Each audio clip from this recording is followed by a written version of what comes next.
Всем привет! Хочу рассказать про одну интересную вещь, которую мы изготовили. Вот эти два стула из профильной трубы 25 на 25 и кострище из металла тройки мы изготовили для нашего клиента в качестве подарка. Это бонусом к его заказу мы предоставили.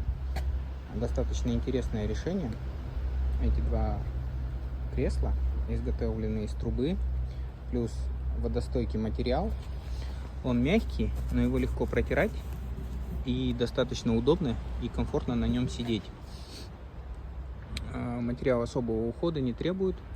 Он на застежке, на замке. Его легко снимать, обслуживать, стирать, протирать.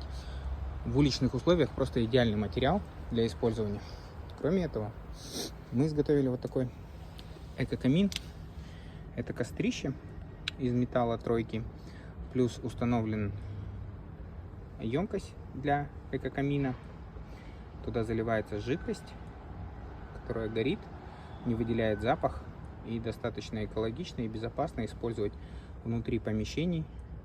Она выделяет небольшое тепло, и в окружении вот так камней черного металла смотрится достаточно красиво и эстетично. Кроме того, к нему идет вот такой держатель, при помощи которого можно тушить зажженный камин. Просто устанавливается и тушится. Также можно подвесить чайник в уличных условиях и закипятить чайник при желании.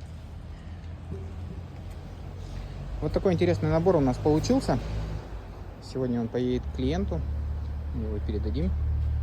Если кому интересно, пишите, можем дополнительно изготовить.